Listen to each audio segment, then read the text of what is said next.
What's up, everybody? It's Angelina Love, 7-time Women's World Champion, one half of the beautiful people, and you are listening to Toilet Side Talk. Have fun. The following podcast is brought to you by the Johners Podcasting Network, found exclusively at WrestlingWithJohners.com.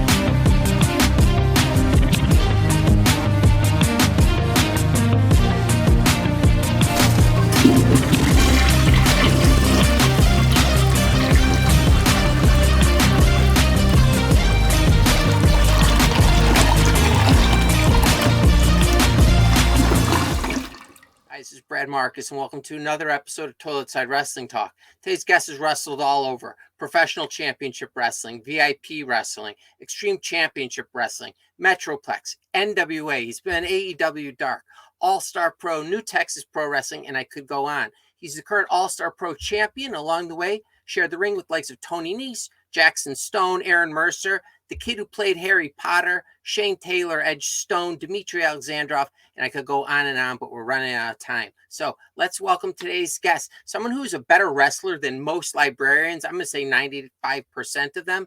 I give you the shooter and the driver, JD Griffey.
What's up, JD? How are you?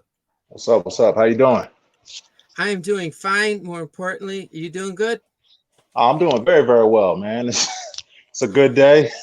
Feeling All right, good. good. This has been a long time in the making because I must have made those highlights a while ago, maybe weeks or months ago, and I totally forgot. I was like watching it for the first time. Yeah. I was looking back at your all your statistics and everything like that. Yes, sir. Is it special every time you win a title? I mean, you've had tons of title reigns over your career. Is it special every time, or is it ever like a burden? I will never, ever say it's a burden. I would say it's a responsibility to be revered. Is the way I'd probably put that. But it's never a burden. It's one of those things where it's like, hey, you're the guy, and you're the standard. And so I think any athlete that shies away from being the standard and they want to call themselves one of the greats, I feel like that's a weird combination. So I never shy away from things like that. It's always special every single time. But at the same time, I try to treat it business as usual. If you liken it to another sport, if Tom Brady doesn't, throw a party every time he throws a touchdown. He's throwing 4 or 5 a game. You know what I mean? Not to sound, not to compare myself to Tom Brady, but that makes sense. Or to say, you know what I mean? It's one of those things like I'm gonna be in the end zone. I'm gonna win championships. So I try to understand that it's an accomplishment, but I'm always like, it's expected. I'm one of those type of competitors, and anything that I've ever done is I expect to win the race at the point that I'm lining up and tying my shoes. Who's running the race for second place? So yeah, it's special every time, but at the same time, you try to treat it as if it's business as usual. Act like you've been there before. So I try not to be too boastful and things like that. I've quietly amassed a lot of championships in my career, very quietly. The first time you ever won one, did you spend any time in front of the mirror afterwards? I'm gonna be completely honest with you. My first championship in pro wrestling, I was about 4 months in. Okay. And so I didn't. In pro wrestling, when I came from mixed martial arts and pro wrestling, and being a martial arts your whole life, you really understand the importance of respect for the craft. And so coming in, it was one of those things where I expected to be kind of nose to the grindstone before I saw any kind of success in pro wrestling. But I came into a good situation, right place, right time, and I got over with the crowd pretty early. And so 4 months in, I had got a championship. But I remember taking the title home and kind of putting it up on my shelf and like leaving it there and not even talking about it. And the promoter was like, the promoter's like, hey, why aren't you? Because I've always I felt like, when I don't want to be the new guy being like, look at me. Yeah, like, totally. Like make it look like you've done it before. Sure, yeah. So I definitely didn't want to make a big scene of it, and I realized immediately like that pro wrestling is a lot about posturing and promoting. I'll say promoting, but in like fighting, we call that posturing. So it was like that was my biggest thing, is like trying to find the balance between promoting yourself and posturing. So I kind of just was like, my first time I was like, and just kind of didn't talk about it. Yeah, totally. And so I try not to do that, but now I don't care, because at this point, I like you were saying, I've had a lot of accomplishment. I won't say success. I've had a few accomplishments in this game, so I feel like I've done enough to be like, I see some people who they're boasting about what they've done. I'm like, oh, that's light, I'm like, oh, that's light, totally. So now I'm coming more into it where I'm like, nah, I've done it. And, I'm glad that you brought it up. You did your research, because I rarely like to talk about it. But, nah, man. Yeah, I've been able to do it. Dude, what happens if you lost the belt? Not lost in the ring. I'm like saying, like literally misplaced it somewhere. Do you have to pay for it? Oh, man. I've had the good fortune of I don't want to say I'm an irresponsible person, but I have a team around me who like they're more responsible than I am, and so I've never had the misfortune of it. And if I have been negligent with it, one way or the other, I have people around me who are like, I got it, So okay, that's good. Yeah, I try not to. I try not to handle it too much outside of like going on shows and stuff like that. Yeah. Have you ever seen it happen where if someone I've heard of it happening. I've never known someone. I've never like had a personal relationship with somebody who's lost one, but I've been on shows where it's like we don't know what happened to the belt, and those things, I mean, I don't know if you know how much they run, but they're thousands and thousands of dollars. So like, ugh. Yeah, I imagine. I mean, that could put that in gas, could really put you out of business. That part. Okay, let's get into a little JD Griffey information here. Yeah, so let's get it. Where did you grow up? So I'm originally from Coral Gable, Florida. My family moved to Texas pretty early in life. So I did a lot of growing up around the Dallas-Fort Worth Metroplex. I lived in DeSoto. I've lived in there are all suburbs like DeSoto. I've lived in South Lake, and a little bit of Las Colinas, Irving, Texas area. So like Central Texas area for most of my life. We did a little bit of Colorado, living in Colorado, and I reside in Oklahoma now. Lived in Orlando for a few years. So I've been all over the place, but I grew up mostly in Texas. Okay. Can you address the controversy in Dallas-Fort Worth? Since you mentioned it. With Metroplex Wrestling. Now, we're not going to talk about that. We're going to just leave that alone. Nothing but respect for the Pruitt family. And I'm going to just say that. I'm going to leave it at that. All right. They're doing their thing, so God bless them. Yeah, they're doing their thing. God bless them. I'm going to leave it at that. All right. I ain't trying to be nobody's scapegoat. I understand. but you know, let's get it in there and let's get it out the way. All right, good. Yeah. So was your family from Florida originally, or did you just happen to be born there? No, I was born in Texas. We were living in Florida at the time. We moved Okay. around a lot when I was really little. But I remember Texas. We lived in Colorado for a year. I remember Texas being the first place that I remember, because we moved around a lot when I was young, but I remember the first Hmm. place that we settled was Dallas Fort Okay, Worth. okay. And I remember always feeling like I didn't make a lot of friends. I'm like, we're always moving, we're always moving. Yeah. But I remember Dallas Fort Worth being like, okay, this is home. You know, when you're little, you know, I'm sure, you know, you have memories of Yeah. when you were a kid. You probably can't name everywhere you lived, but I remember Hmm. like I had moved so much as a little kid that I remember nothing felt like home, you know, and things like that. And so a lot of the friends I had were like like family friends and things of that sort. And so, yeah, Okay. like Why were Dallas Fort Worth you was like the first time. why were you guys moving around so much unless you were in Uh, like witness oh, protection? my dad was like an engineer, and he did Oh, a lot wow. of like military contracts and things of that nature. So, Oh, got it. you know, It is yeah. how did your mom and him meet? Was she in the in a She similar field? mother was a she was played college basketball, and they just hit it off in passing, very very random. Really? Where'd she Yeah, play? she played in Arkansas. She played at trying to remember. I want to say Pine. It was Arkansas Pine Bluff or something like that. Like Yeah, and Arkansas. someone in the pros went there. Yeah, In and the so NBA. yeah, Scottie Pippen. Uh, Pippin, totally. yeah, Oh, and okay. So so go ahead. I'm sorry. did could your mom beat your dad in a game of basketball? Oh, she used to No wash problem. all of. Look, she washed all of us, man. Wow, that must feel My good mom for was a her. ball. Yeah, my mom's like 6'1", so like Oh, you know, wow. yeah, How tall are I'm you? 6'3". I'm 6'3". My mom is 6'1", 6 foot and a What half, about your almost six dad? one. Dad was 5'10", so like yeah, you Okay, know, like normalish. yeah. And Oh, okay.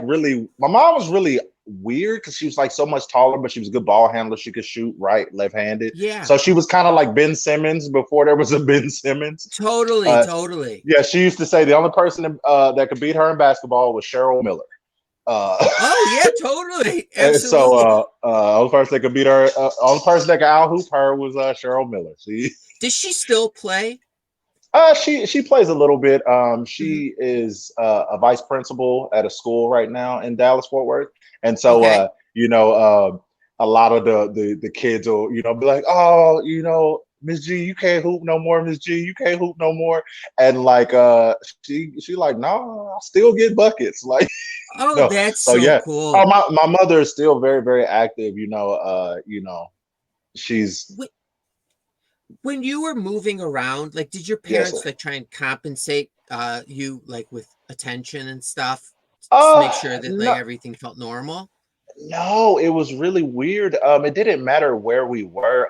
My father ran a pretty tight ship, you know, so Hmm. it was business as usual.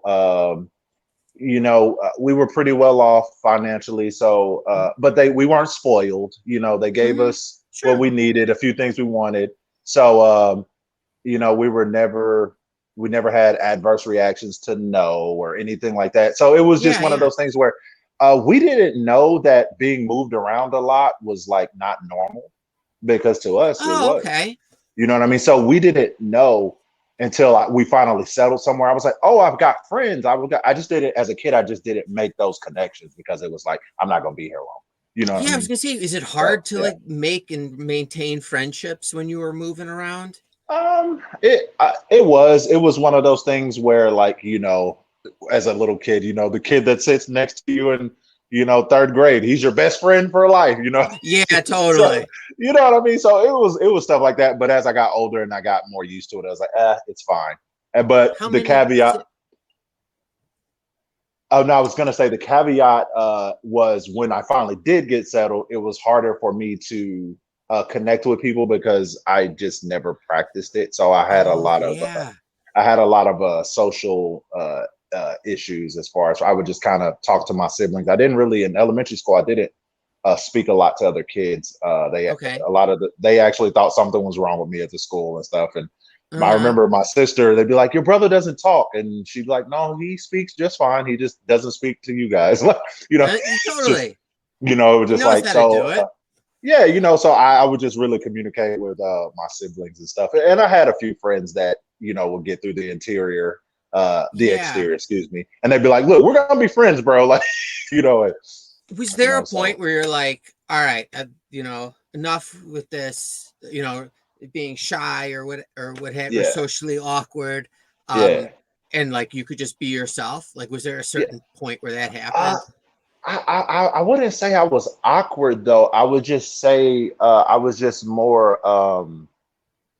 It's gonna sound bad. I just felt like I didn't have the same interest that other kids had. So I always felt like they were kind of beneath me. So I just didn't interact with them. Nice. Did you wear a lot of purple? Because that's the color of royalty.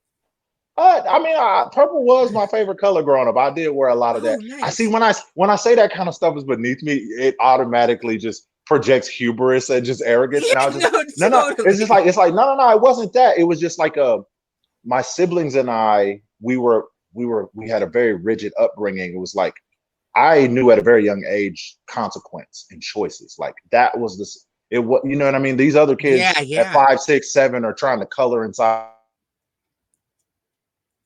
Us at 5, 6, and 7, we were, learning how to pay attention to details, learning about like that was the conversations were just different, and things like that at that age. And so it was just difficult to connect. So a lot of my friends were in like 1, 2, 3 grades above me, so I just didn't talk to a lot. So I just didn't talk to a lot of kids my age. Like I would be playing basketball and football and baseball with kids like 2, 3 grades up, just because it was just one of those things Sure. So playing sports was an interest of yours. What other things it was science, sports, and martial arts. That was it. Like, what about science? Like if in school? Oh yeah. Like I gravitated towards cosmology, astrophysics. Like I was all about space. Like as a kid, my parents sent me to freaking space camp every summer. Like again, it was one of those weird. No, it was in Houston. It was the one in Houston. Yeah, it was in Houston. Yeah. And it was always weird because I'd come back after the summer and it was like, other kids were talking about how they went to baseball camp or they did this or they did that. And I was like, I was at space camp. And kids in elementary school and middle school do not give a shit about that. So they could care less. So it was one of those things where it's like, oh, I went here. And I was like, I was at space camp and I was learning how to use a NavCom. And I was like, and it was like, we don't, what? Okay, anyway, back to and so it's like, anyway, and so it was like, you go, all right, F y'all then, so that was a lot of it too. And so, awesome. Man, it was like I still talk about it to this day. Like it was so fun. It's so cool. And it's one of those things where it's like when I got to middle school, it was one of those things where I started getting to that age where I was like, oh, girls like athletes, not astronauts. Oh. And then it was one of those things like I could throw a football really well and I could read the defense and stuff like that. So it was like, oh, I'll just throw a football then. Like, because I can throw. I'll just do that then. But father made sure you stay on top of your grades and things of that nature. And my mother was also like, you're a student athlete. So again, tight ship. So we kept it going. Yeah. So that was a lot of it for me. Was there expectations of like, oh, absolutely, you need to get these grades and you have to go to college? Absolutely. All of the above. Like, and again, it wasn't people like will say, oh, was it difficult? It's like, no, that was just life. You know what I mean? It's like if you put somebody who grew up in a certain environment, like if you talk to somebody up north, like in Michigan, like, oh, it's cold. It must be awful. They're like, it's just, like, no, yeah. it's just Tuesday. Yeah, but you take somebody from Cali or Florida, you put them in Michigan, and you go, Yeah. it's a cold, they're dying. They're like, oh, I'm freezing. And so it's one of those things. But if you bring somebody up north down to the south, they're like, Jesus, how do you guys deal with this hot? Like, if somebody up north, 80 degrees is hot. You say that to somebody in Arizona, somebody who lives in Arizona, they're gonna laugh at you. So I think the expectation was just my environment. And so I didn't think of it one way or the other, honestly. So in high school, did you played football and basketball? Football, basketball, and obviously some baseball. Yeah. So did you? yeah. So you were quarterback on your yes, sir. your team? Quarterback, 2 guard, and the third baseman. So oh wow, those are great. Those are like real star positions. Yeah, and so glamorous. but at the same time, I was also a very antisocial person. So, and again, yeah. I'm a very like socially kind of like type person, but I'm a professional wrestler now, which is I'm in a different town every week, and it's like yeah. And so it's like you go, dude, you picked the worst job for somebody who likes to. But I'm just one of those people, and my buddy Keith, we're kind of the same. After like a taping or something at AEW, we pretty much shoot back to the hotel, like DoorDash some food, and just like watch the show back, and just you know what I mean, and just yeah. That's what we do, So just is what it is. So this is a question I wanted to ask you. Okay. Were you the best player on your football team? Man, I feel like that's an unfair question. I feel like this.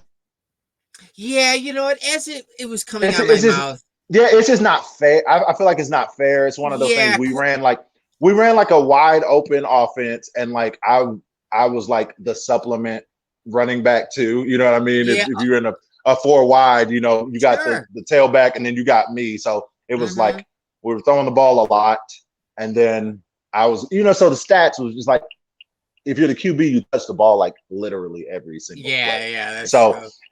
It's one of those things. It's like, oh, we love how he controls the game. It's like, well, he's the quarterback. Like, it's like, that's true. There's only one. Yeah, so it's one of those things where if you go Tom Brady, that's my guy.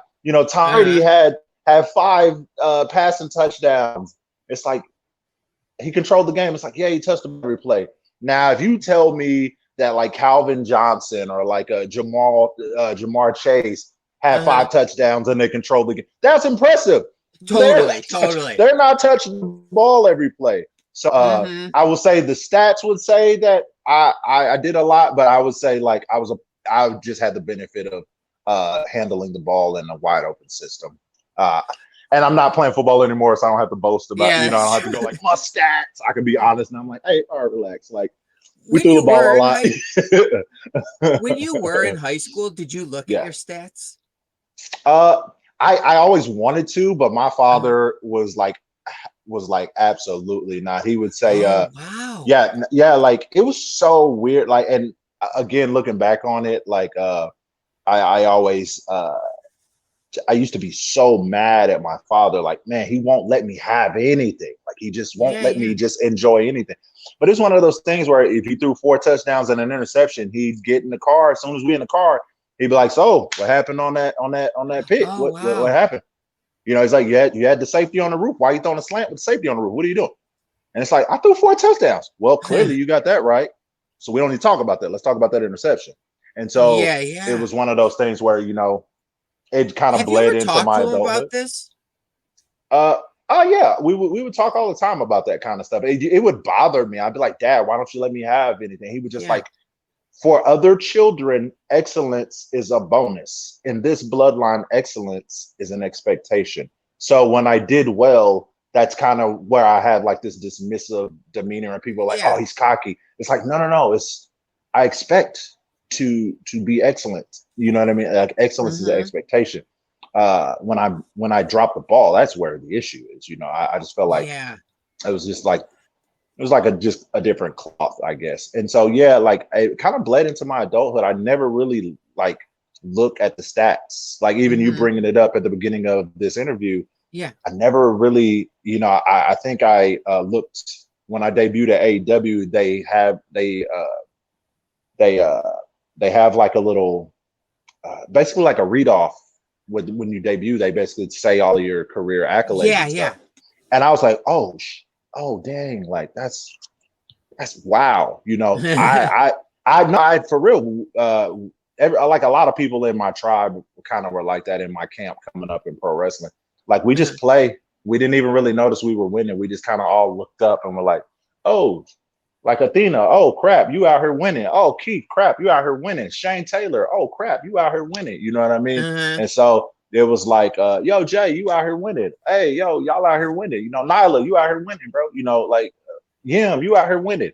Then we just playing. We didn't even really notice we were winning. And so I try not to get too boastful because if you look at my stats versus like my peers, it's kind of one of those things where it's just kind of par for the course, you know. Or one would say I'm chasing them, you know. One would say I'm still kind of chasing them, you know.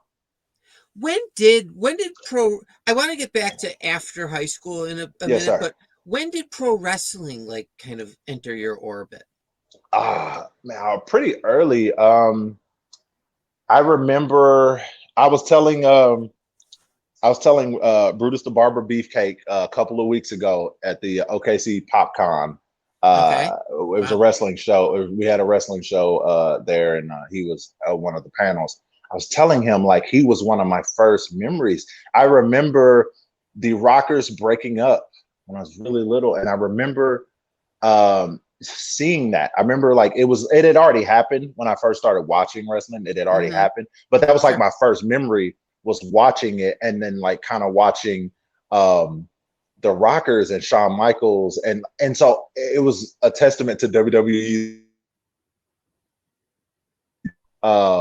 because I had this affection for the Rockers in like like a 5-minute promo, and then like I saw the clip of the barbershop where you know, and I remember blaming Brutus the Barber Beefcake. I remember telling him that story. He was like, "You got all that?" He goes, "You got all that in a 5-minute promo video?" I was like, "Yeah." Imagine how intimate I was about Stone Cold Steve Austin and The Rock, and you know, because like my first, it like hooked me in like a little 5-minute promo, and I remember I was telling him like, "I forgive you now." And he was like, totally. I bought him a drink, and I said, it was him and Bushwhacker Luke, and I told both of them, I said, I forgive you now, sir. And he's like, what are you talking about? You know? And so it was like, that was like my first memory. It was the barbershop. And it was like and you would think that I like saw it, like, but it wasn't. Yeah, like it was happening. It was like a clip that played in like, it was like one of the highlights, and I was just watching it in passing, and I was like, what's this? And like my grandmother was, you know, in there, and my dad was there. He's like, oh, this is wrestling. And then that's when I just like jumped into it. And then, by the time I got to high school, I realized there was other wrestling, like, you know, and I was like, oh, what? I was like, oh man, like I went through the whole WCW phase and all. I like, dude, once I picked it up, it was over. Like I was like, oh, I freaking love this. I always gravitated towards like the not so popular wrestlers. Like I used to like Ken Shamrock and like Taz and like Steve Blackman, you know, you know, like, you know what I mean? Because, you know, I was like, oh, these are shooters, you know? So it was one of those things like those guys do what I do.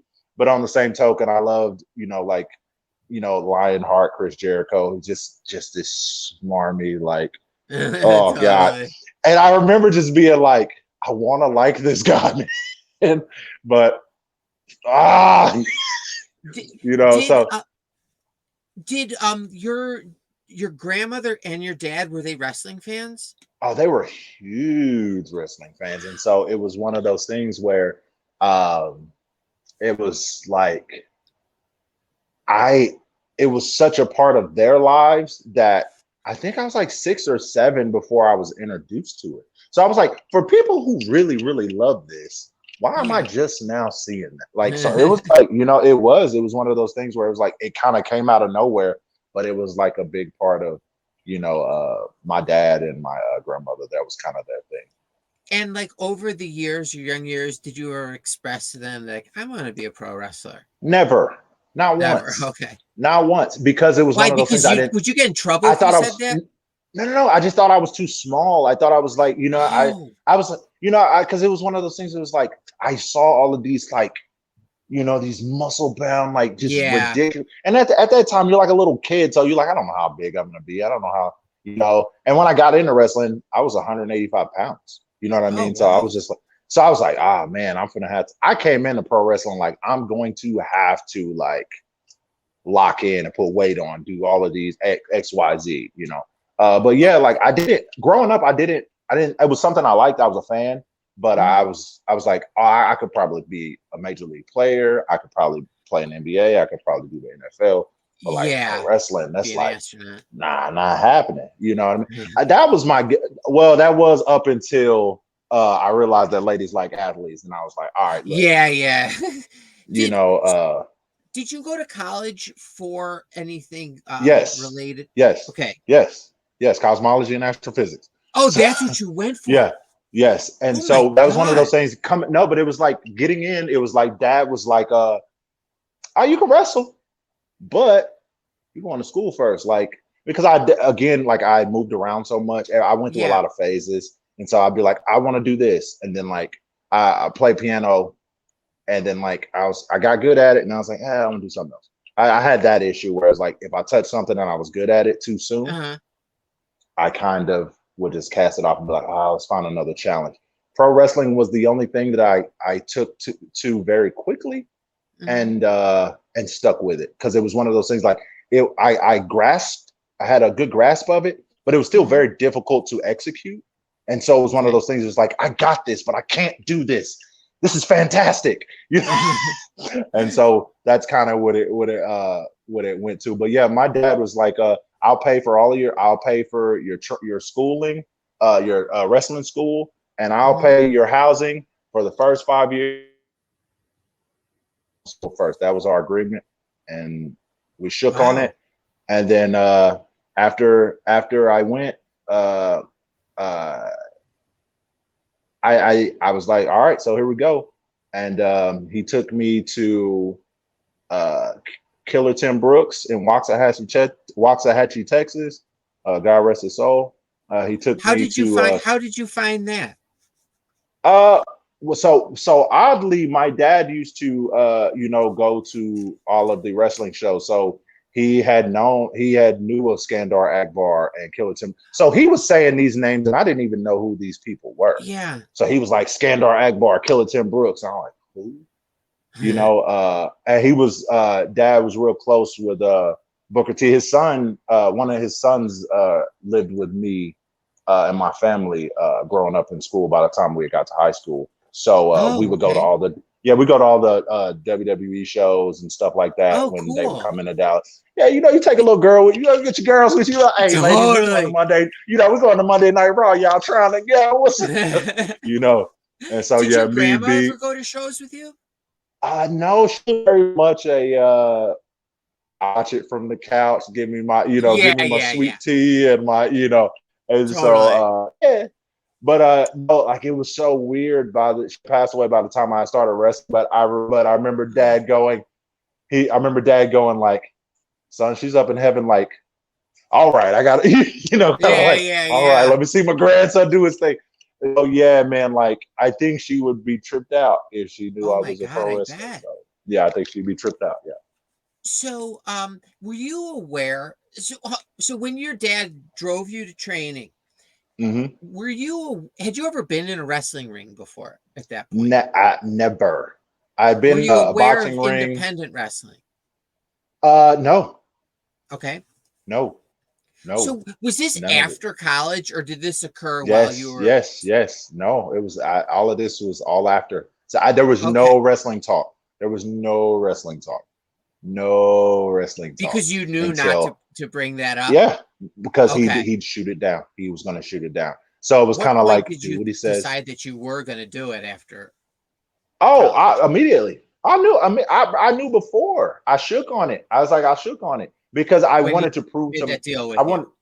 Yeah, I wanted to prove to my father that this wasn't a phase. I wanted to Got it.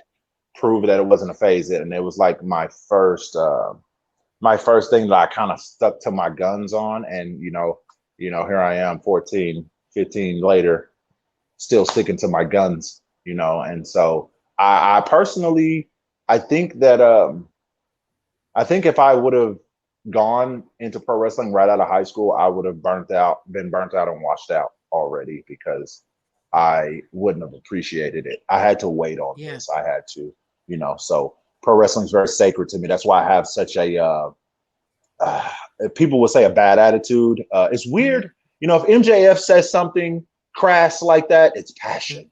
If I say it, I got a shitty attitude. Excuse my language. But No, but so it's is one of that those things something like that you have to like is like an issue? oh yeah, like I definitely again, consequence was a big thing growing up, so I try to be very careful about what I say and do, because it's one of those things where it's like something I say and do could have a negative effect on me or somebody that is associated with me. So I try to play it very carefully. But I think a lot of times in wrestling, a lot of cats don't appreciate it enough. You know what I mean? And it's so weird for me, who had a privileged background, a privileged upbringing, to come in and go, I'm going to start from the ground up. I'm not entitled to anything here. Nobody in pro wrestling gives a damn if nobody cares. Like the score is 0-0, and that's what I liked about it. So it's so weird for me to come from a privileged upbringing and come in ground up and go, I'm about to bust my ass, and then see people who've never had a pot to piss in just want it handed to them like it. I have an adverse reaction to it every time, and it comes out, which is what led to some of the controversy in Dallas Fort Worth, which we gonna stay away from. But like I said, nothing. I brought it up this time, so it's not on Brad, guys. It's me, guys. It's not Brad. No. Okay, let me ask. I have two questions. One is, did your dad when you graduate, when you got your degree and you went to graduation and everything, did he do you threw 4 touchdowns, but why didn't absolutely you make that really? So you knew him. So you knew my father. No, I'm just kidding. So what was it? It was everything. It was always like it didn't matter. He would find something. It didn't matter. He would just find something. Like I can't even remember it was that long ago, but I know it was something. It was like, all right, what now? And it was just like after my first match, everybody in the locker room was like, oh my God, kid, you did really well. And I cut a promo with my first match and got so much heat. I did, like, if you could liken a debut to a perfect one, like I feel like I'm about as close to perfect as you could have had. And my dad was like, nope, you should have did this, and this. Really? Killer and Akbar said you need to do this, and this. Because dad he helicoptered over that stuff. He was like, if you're gonna do it, you're gonna do it right. You're gonna be excellent. And so he told Killer, he was like, don't give him any special treatment. Actually, I'll pay you extra if you make it more difficult for him. He told Knight Davis that in Denton, Texas, when I started at XCW. He told Killer Tim Brooks that. He told Skandar Akbar that. And it was one of those things where it was like, and then he would even tell, like when we would go on road trips, Adrian, my friend Athena, he would tell her before we go on road trips, he'd be like, all right, Adrian, I want you to tell me everything. If he even step out of line. And so like to this day, like you'll be backstage at AW and A like, all right, Jay, need to, and it's just like, hey, bro, stop. Don't relax. We grown now. Yeah, totally. So, but yeah, he was always, it was always like he could care less what I got right. It was about what I got wrong. And now, no, the weird thing is like they were a great team. My mother and father are the antithesis of one another, but they were an amazing team. It was so weird. They would disagree on stuff, but they were always a united front. And so it was one of those things where it was kind of like it came from the same source from my uncles grandparents, like older sibling, like it didn't matter. It was you just kind of, it was the gospel. You kind of treated it. Anybody who had authority over me, it was all the same. So everybody had the same philosophy as far as that goes. So mom didn't need to run the show. Dad didn't need to run the show. There was a system, and we were all a part of it. And it was like, look, mom was just organizing it because dad was gone so much. But as far as for nobody, it was nothing. It was like, do what you're supposed to do. What's understood don't have to be explained. You know what you need to do. Y'all get up, get cleaned up, clean your rooms, make your beds, get downstairs, eat breakfast, be in the car for your mom to take you. The whole, we did it. You just knew what to do. It wasn't something where it's like, all right, guys, y'all need to be. Sure. One of those things for us. So we just kind of got to it, got busy. And, we were very sheltered, but we were very it was weird. It was sheltered yet rigid. It's so bizarre. It was a very unique sounds like you got experience. What you needed out of just your family, Absolutely. That's why it was so hard to make friends. That's why people like a Shane Taylor, a Keith. It's weird we're all wrestlers now, but these people have become like close friends because we've all kind of carry that same philosophy and things of that nature. So when you were going to training for the first time, how was your physical fitness at the time?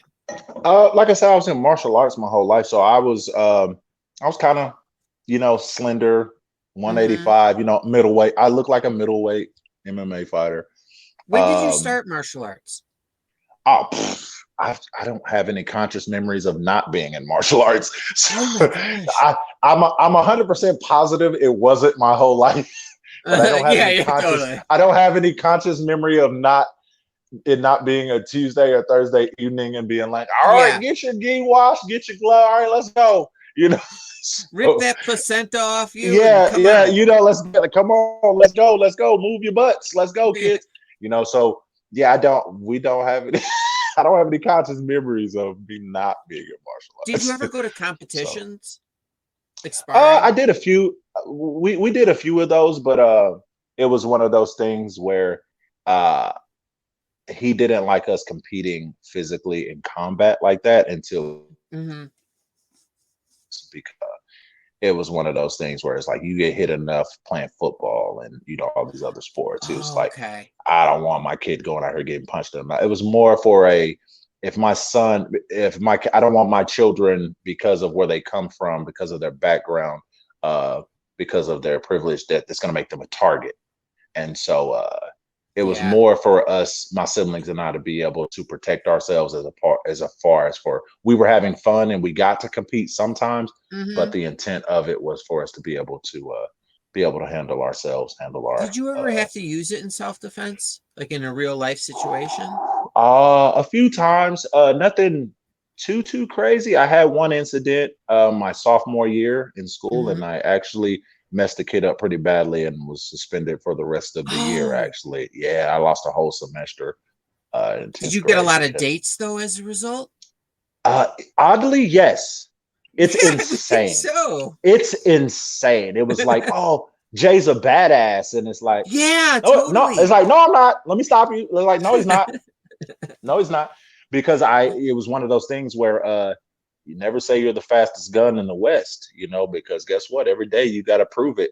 And you got to be the fastest every day. You only got to not be the fastest gun in the West. One day you got to be undefeated if you boast like that. And so it was one of those things where I was like, hold on, I don't want to fight every day. Whoa, It was bad time. And it was one of those things where I kind of was removed as the incident was happening. And I kind of snapped back into myself, and it was like, oh no. It was more of a, oh no. And do you remember having to tell your dad? This is the craziest thing. It was the kid was messed up pretty badly, so the police were called. I was actually, it was bad, and it was one of those things where that was my last fight for a while, because it kind of like, I'm getting like goosebumps right now. Like it kind of shook. Like I just went back to it, and it kind of shook me up that was in me. It's one of those things where it's like you never know who you are until you're in that situation. And you were young. yeah, you know, so it was like I was 14 years old, and I'm just like, I dislocated guy's shoulder, break his jaw, and I just kept hitting him. Oh my It was God. like, yeah, and it was just like yeah, and it was But that's what you were trained to do, right? Like my son, when I watch yeah, his, when he goes to train, like it's, grab him by the neck, knee, yeah, side, clinch, yeah. like, That's so, exactly what and they say happened. coach, Yeah. The difference is probably if it was a self defense situation, that would mhm. the kid was just saying some stuff I didn't particularly like. He was Okay, kind of picking got it. and picking and picking, and it was like a popped his shoulder out. As soon as I saw that arm drop, pulled him in the clinch, kneed him in the face, and he went down, and just boom, boom, boom, Wow. boom, and it was like, you can imagine a basketball coach seeing a 14-year-old mounting another kid and Yeah. like launching an elbow into the top of the crown of his head over and over again was probably jarring at the time. And yeah, so I remember being terrified. They didn't take me into the jail or anything like that, Yeah. but they did. I was at the police station, at the officer's desk, and Oh just God. doom and gloom waiting on my parents, because my father was like, if you ever use this outside of the mat, your life better be in danger. Your life better Oh be in no. danger. And my life was most certainly not in danger, but it Uh-huh. was after. But now I was like, oh no, now Yeah, my life now is it in was. danger.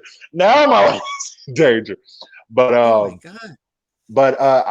oddly, my father, that was probably one of the few times that my dad didn't really punish me. He was like, you do know that you're going to miss out on a lot of stuff at school, and that's your punishment enough, but I need you to know that is in you,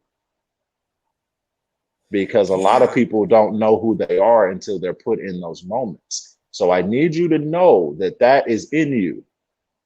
And I need you to know that you need to control that.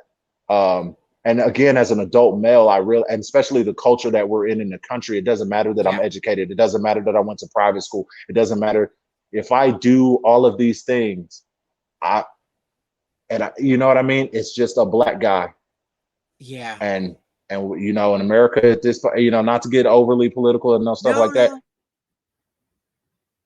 In reality, they're just gonna see some black kid.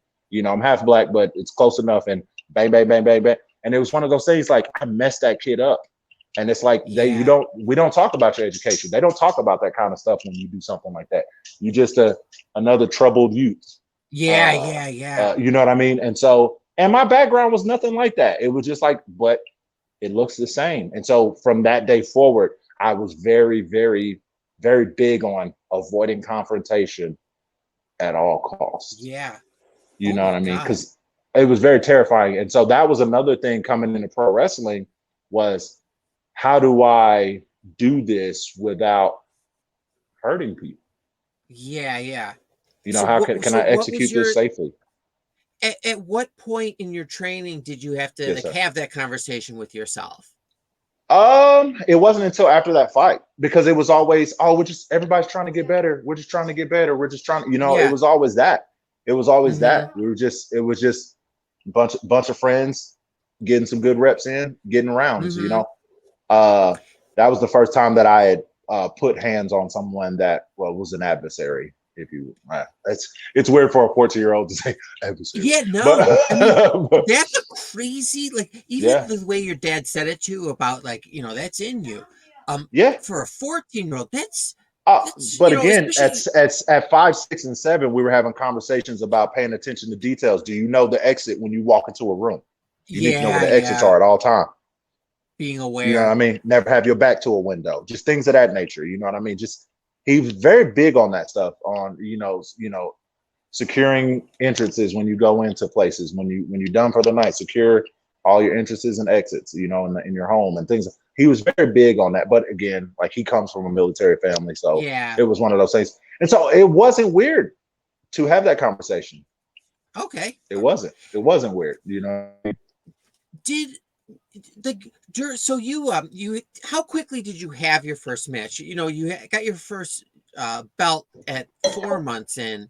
When was your first match? My first match was, I think I've been training about 8 weeks. Okay. And they kind of threw me in the fire because another guy didn't show up, and they were kind of like, Jay, such and such, I don't remember who it was at the time. Such and such didn't make it. You're just jumping into his slot. He had a promo. Your promo's 4 minutes.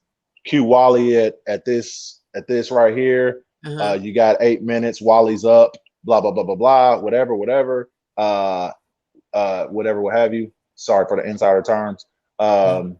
Whatever, what have you. And then I just went out there and executed it. I didn't even know it was like a big segment or anything like that. It was just like okay, cool. And then once I got out there, it was just, it felt right. And it's been right ever since. And so. At what point, and maybe you had at this point, do you start thinking about like your character? Like what's the thought process? Oh man. I don't know. I think my character, I'll say, is just, my character is who I would be if there were no consequence for my actions. You know what I mean? It's one of those things where they go like, oh man, you're such a nasty heel. You do all of these things with malicious intent. It's one of those things where we have that conversation where I needed to acknowledge that all of these things you see as a heel, that stuff is in me. All of these things, you need to acknowledge that it's in you and control it and harness it. And pro wrestling is the avenue that I exercise those demons. Yeah, no, I was going to say you're in the perfect business absolutely for that, because you surrounded by the perfect people for it. Yeah. Oh, so you think you have your character. When do you start? And I don't know if I've asked someone this. When do you start thinking about like a finisher, or something that'll set you apart? Well, we were taught in training, Killer would, I remember saying to Killer, Tim Brooks, I was like, yo, Killer, I think about my finisher. I want to think of, he was like, son, your finisher is looking at the lights. So I didn't think of one. And then my first match that I won, I didn't know I was winning it. And so they kind of like sprung it on me. And so I just put in a rear naked choke. You didn't know you were winning it. Like, were you already in the ring? Like, I didn't know. Look, I had gone in and I had, I was just like, you just go in and you just assume that you're just here to do what you're told. And especially coming in, I'm telling you, I mean, like, this is, and at that time it was a weekly show. It was like it was a company called PCW. It was like weekly televised shows on UPN. It came on UPN in Dallas Fort Worth. So yeah, so it was cool. Like, all of my friends from school would be like, yo, we saw you on UPN. Yo, bro, that's crazy. So it was on a weekly show. So I was just like, just do everything right. Just do what I'm supposed to do, where I'm supposed to be. And so it was just put in a choke on a guy, and he just did like that. And I was like, oh, and it was like, okay, I guess that's my finisher. So so it was just like, your finisher is whatever you win a match with. And so that's really funny. So I've always had that philosophy, is like, so what do you use as a finish? I'm like, well, I'm a striker and a submission wrestler. So, you know, I've got like a finish that I use for pinfalls, but I'm a submission wrestler. So I might win with an arm bar, a triangle choke. For sure. I might, a Mata Leao, you know, I might, Americana, omoplata, gogo plata. Like, I don't know. Whatever I hook. Whatever, like, you get, you know, And so, so I that was my thought process when it came to finishing a match. Shit, whatever I can win with. Is it difficult for you to like, so like, I imagine you go on the road and you're in the car or a van with a couple guys. Yeah. And, you know, it's intimate, not like in a sexual way, obviously, but, you know, it's big guys in a small vehicle. Was that hard for you to do? And no, because weirdly, like I said, the tribe that I was with for a lot of it were all like stand-up guys, and I was kind of like the baby brother, so it was kind of like a different dynamic. So like, it was one of those things where I could just kind of put my guard down and relax. Because it was like Ray Rowe. It was like Rowe, Jax Dane looked out for me. Tim Storm looked out for me. Keith Lee, Shane Taylor, like, you know, so a lot of these guys, like, I was just like, I was good. These were my brothers. I'm good. So it was easy. The road stuff was super easy. For the most part, it was mostly Keith and I to a lot of these places together. So it was just he and I in the car, and we would just hit the road. And so we'd talk about whatever. We'd be reading Star Wars novels at the same time, and we'd have an 8-hour drive that would go by like nothing, because it was like, oh, it's like, hey, don't read too much. How far are you in the Dark Bane trilogy? It's like, oh, I'm on Ruler 2. I'm in the second book. I'm halfway. It's like, all right, chill. All right, let me catch up. You know, and so yeah, a lot of that traveling stuff was super easy with the cast that I traveled with. So I was very fortunate as far as that goes. I was very, very fortunate. At that time, did you have like a shoot job? No. That's what I'm saying. Like, I've had enough money to be able to just focus on wrestling. Because I was going to ask you, like, you worked, I was looking at by year a ton. I'm like, how does he have time for, to breathe? Yeah. Oh, that's great. Yeah. So it was one of. Go on. Oh no, I was just saying it was one of those things where it's like all the excuses were gone. It was like, look, Tommy up the road, Tommy over there at his locker. What excuse do you have? Tommy he got 2 kids, a wife. He works 40 hours a week. He still goes to the gym, and he's here, and he's excellent. What the hell did you do all week but this? Yeah. You know what I mean? So it's one of those things where it's like you have no excuse. Zero. And so it's one of those things where it's like, I can't do it. I can't. So especially with the culture of wrestling right now, it's like we talk about oh, I'm not getting what I deserve out of wrestling because of politics or racism or this or that. And I'm not saying that those things aren't prevalent, because they very much are. But to me, it's another excuse, man. Like, it's like, whatever, man. Like, it's America. It's been racist. It's been sexist. It's been a lot of these things. Yeah. People, you know what I mean? It's one of those things where it's like, we're American citizens. This is not new. We're still the greatest country in the world. You still have an opportunity to go be excellent every single day, whether the system is for you or against you. You have an opportunity to be excellent. You never hear a bodybuilder go complain about the heavy. That's the point. The weight is supposed to be heavy. It's supposed to tear your muscle fibers. That's how you grow. So any adversity I've seen, I was taught to see adversity as armor, treat it as armor, get through it and wear it as armor. And so I've had that mentality the entire time. And so I try not to get too washed up in anything other than focus on the task. And so that bled into, I don't have anything to do but focus on being good at this. And not everybody can say that. So it's one of those things where I can't focus on what everybody else is doing. I got to get busy, and I'm 0-2 in AEW. So,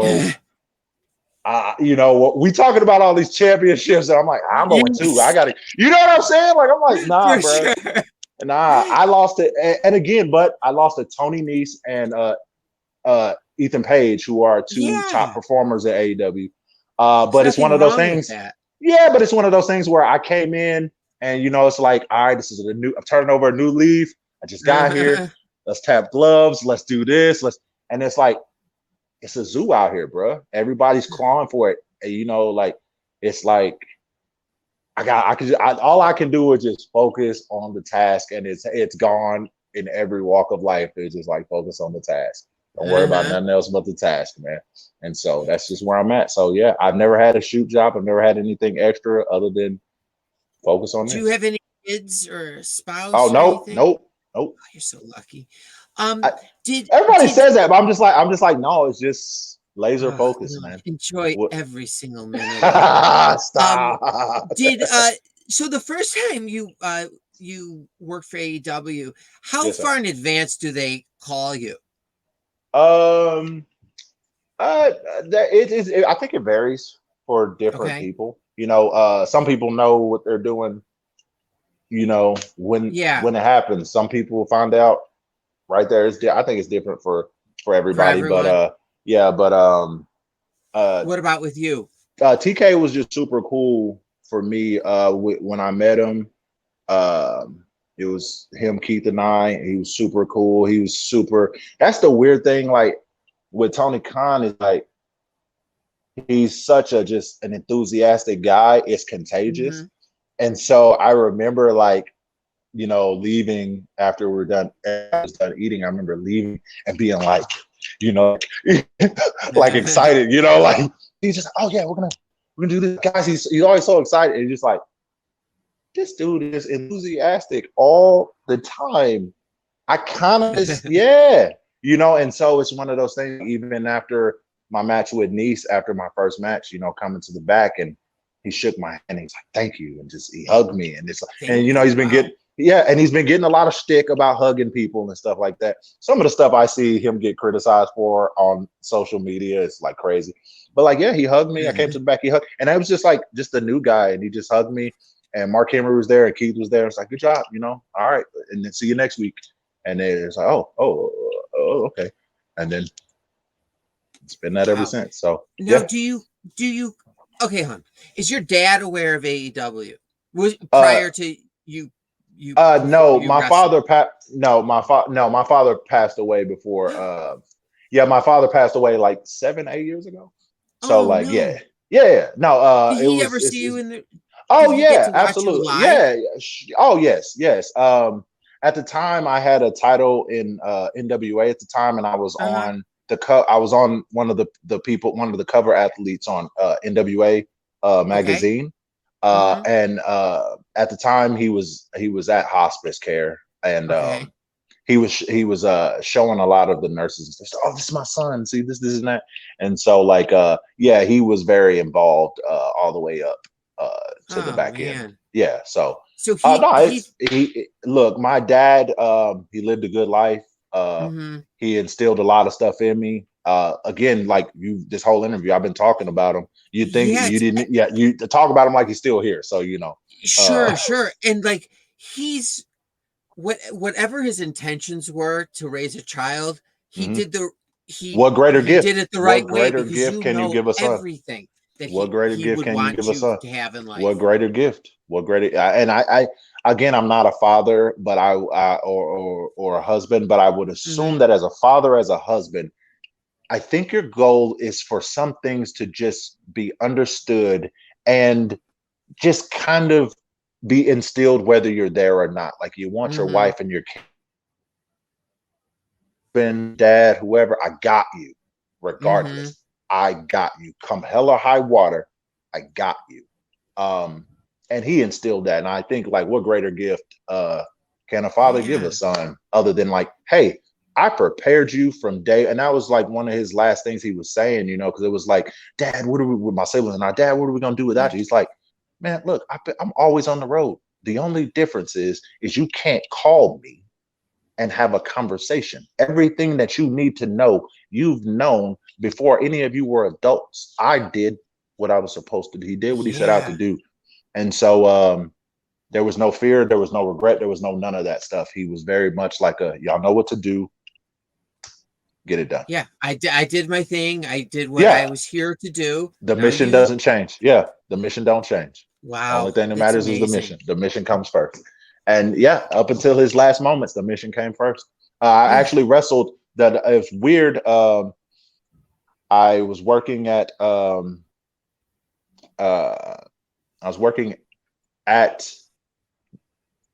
the place that we were dusting off to the side when I got the call that he was terminal, and I called him and I was like, oh, I'm about to leave the show, and he was like, no, you stay there. And I was wrestling one of my friends, Matt Palmer. He's Athena's husband. I was wrestling him, and I remember crying. I remember hugging him and crying, and him being like, dude, we don't have to do this, but if we're gonna do this, that's your music. And I remember just wiping my face and then going out. And then the day my father passed away, I was just sitting up visiting him, and he's like, you gotta go. I was like, I'd rather just stay. And he was like, I'll be here when you get back. What do we always say? And I was like, the mission comes first. And I got a call from my cousin DiMaggio saying that Dad didn't make it on my way to the show. I hadn't even made it to Sherman from Dallas. It's about an hour drive from Dallas to Sherman, and I didn't even make it the drive. And when I got there, Tim Storm and James Beard and Robert Langdon hugged me, and they were like, you don't have to do this. And Robert, he's my family accountant, but he's a good friend of my dad's. He said, he goes, you don't have to go on, kid. I was like, the mission comes first. And he goes, somehow I knew you were going to say that. You are your father's son. And he hugged me, smacked me on the butt, and pushed me by the back of my head through the curtain. And he waited on me and hugged me when I got done with the match.